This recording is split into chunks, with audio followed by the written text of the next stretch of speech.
Del Centro de Noticias de Caracol Televisión en Bogotá, esto es Noticias Caracol Edición Central.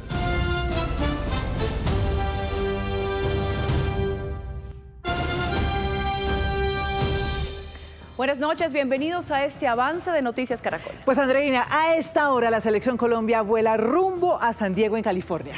Los jugadores fueron despedidos por el presidente de la República en la base militar de Catam, en Bogotá. El jefe de Estado le entregó la bandera a Ramón Yesurún, presidente de la Federación Colombiana de Fútbol. La selección, tras su llegada a Estados Unidos, jugará con Jordania su último partido amistoso antes de la Copa Mundo de la FIFA. El subsecretario de Estado, Christopher Landau, confirmó en este mensaje en X que el gobierno de Estados Unidos retirará visas a aquellas personas comprometidas en la compra de votos. La medida también incluye a las familias de los vinculados a este delito. Landau aseguró que la Casa Blanca monitorea especialmente la costa Caribe y otras partes del país. El Consejo Nacional Electoral certificó los resultados oficiales de la primera vuelta presidencial con 0 reclamaciones. Abelardo de la Espriella obtuvo 10.366.143 votos e Iván Cepeda 9.703.921 votos, una diferencia de 662.222 votos entre ambos candidatos. Por otra parte, el Ministerio de Hacienda giró los recursos para realizar la segunda vuelta. 7:46, mucha atención tras la advertencia del secretario de Estado Marco Rubio, quien dijo que Estados Unidos hará lo que esté a su alcance para garantizar elecciones justas en Colombia. El gobierno Trump retirará visas a quienes resulten implicados en compra de votos. Juan Camilo Merlano nos amplía desde Washington. Pues Estados Unidos va a empezar a retirar visas en Colombia a aquellas personas que se involucren en compra de votos y a sus familiares. Eso es lo que está informando el subsecretario de Estado Christopher Landau a partir de la declaración del secretario de Estado Marco Rubio, en el sentido de que Estados Unidos haría todo en su poder para garantizar que hubiera elecciones justas y libres en Colombia. Dijo precisamente Landau que con el fin de salvaguardar la integridad de las próximas elecciones en Colombia están monitoreando de cerca la situación a lo largo de la costa caribeña y en otras zonas. Esto a propósito de una denuncia que había hecho el candidato Abelardo de la Espriella de una posible compra masiva de votos en el Caribe colombiano. Dice Landau también, por consiguiente, aquellos que se sientan tentados a socavar o manipular el proceso democrático, ya sea mediante la compra de votos o por otros medios, quedan advertidos de que están poniendo en riesgo sus visas, así como las de sus familias. Por algo me llaman el quitavisas. Así finaliza su mensaje el subsecretario de Estado Christopher Landau. Recordemos que hace unos días el presidente Donald Trump expresó su apoyo a la candidatura de Abelardo de la Espriella.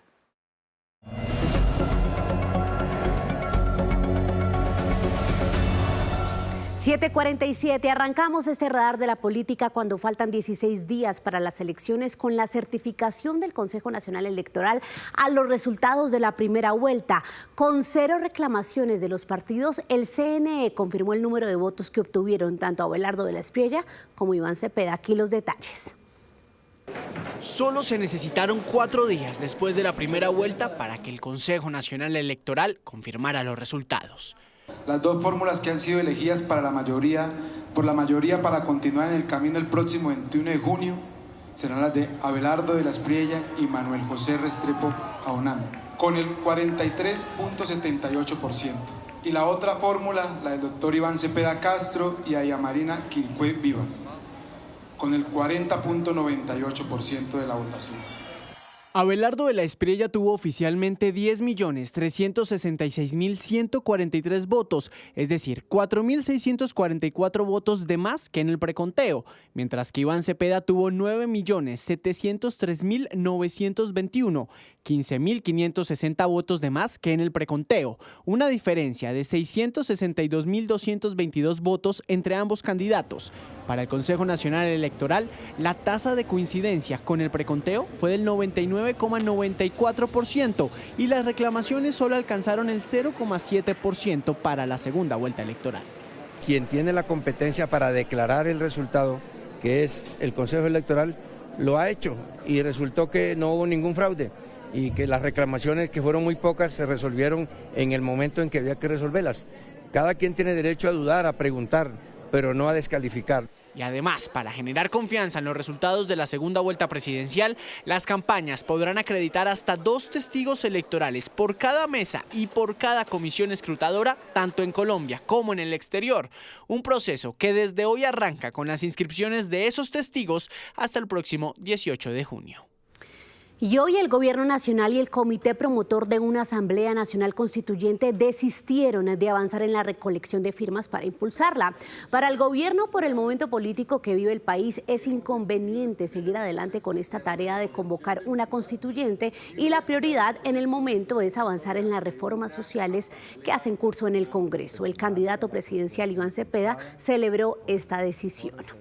Y en otras noticias, la Procuraduría abrió una nueva investigación a un alto funcionario por presunto favorecimiento de agendas políticas afines al gobierno. Se trata de Holman Morris, el gerente de RTBC, el sistema de medios públicos. Según la Procuraduría, existirían presuntas irregularidades en el uso de esta plataforma de comunicación que incluye radio y televisión, a través de las cuales se estaría favoreciendo la campaña política afín al gobierno. También se ordenó una inspección disciplinaria a RTBC. Y ya están listos, garantizados los recursos para la segunda vuelta presidencial. El Ministerio de Hacienda hizo el giro a la registraduría. Un giro de cerca de $1 billón, monto necesario para las elecciones que definirán el nuevo jefe de Estado colombiano el próximo 21 de junio. Con este dinero se paga toda la logística y la infraestructura que demanda la segunda vuelta, en donde solo va a cambiar el tarjetón en el que estarán los 2 candidatos que disputan la presidencia. Hasta aquí el radar de la política. Gracias, María Camila. 7:51. La Corte Suprema de Justicia ratificó la condena de 28 años de cárcel contra Santiago Uribe Vélez, hermano del expresidente Álvaro Uribe. En firme quedó la sentencia condenatoria de 28 años de cárcel contra Santiago Uribe Vélez, declarándolo responsable de los delitos de concierto para delinquir agravado y homicidio agravado. El fallo confirma su participación en la estructura armada ilegal conocida como los 12 Apóstoles, la cual delinquió en el norte de Antioquia durante la primera mitad de la década de los 90. Este proceso judicial tuvo su origen formal el 22 de diciembre de 1995, cuando se dispuso la apertura de una investigación previa con base en una denuncia por la conformación de grupos armados en la región. La sentencia establece que Uribe Vélez tuvo un rol determinante en las actividades de los 12 Apóstoles, organización que utilizó la Hacienda La Carolina como centro de operaciones y coordinación. Uno de los hechos centrales de la condena es el asesinato del conductor Camilo Barrientos Durán, ocurrido el 25 de febrero de 1994. De acuerdo con el fallo, la víctima fue acribillada por integrantes de la organización tras haber sido incluida en una lista de personas señaladas como supuestos colaboradores de grupos guerrilleros. En 2015, el programa Los Informantes entrevistó al mayor en retiro Juan Carlos Meneses, que así habló de Santiago Uribe. Él era el encargado de todo el andamiaje del funcionamiento de este grupo paramilitar. Eso me consta, eso es lo que le he dicho yo a las autoridades, que el señor Santiago Uribe Vélez es el jefe de los 12 Apóstoles. En noviembre del año pasado, el abogado defensor del ganadero esto señaló sobre la condena. En el juicio probamos más de 33 graves mentiras de él. La Corte Suprema de Justicia notificará del fallo al Tribunal de Antioquia para que emita la orden de captura. El Gobierno Nacional ordenó retirar al general Eric Rodríguez, jefe de operaciones de las fuerzas militares y quien tiene bajo su mando el Plan Democracia, es decir, la seguridad de las elecciones. El general Rodríguez es uno de los oficiales más antiguos del Ejército, con más de 30 años de servicio. El oficial lideró la Operación Trueno en Cauca, que le abrió paso a la recuperación de puntos estratégicos del Cañón del Micay. 4 muertos y 11 heridos dejó una explosión dentro de una barcaza que estaba en un astillero en el corregimiento de Pasacaballos, en Cartagena. La detonación habría sido provocada por un agente que entró en contacto con combustible líquido almacenado dentro de la embarcación. Los heridos sufrieron quemaduras y fueron trasladados a centros asistenciales para recibir atención médica. En noticias del mundo, Estados Unidos le sigue cerrando el cerco al régimen cubano.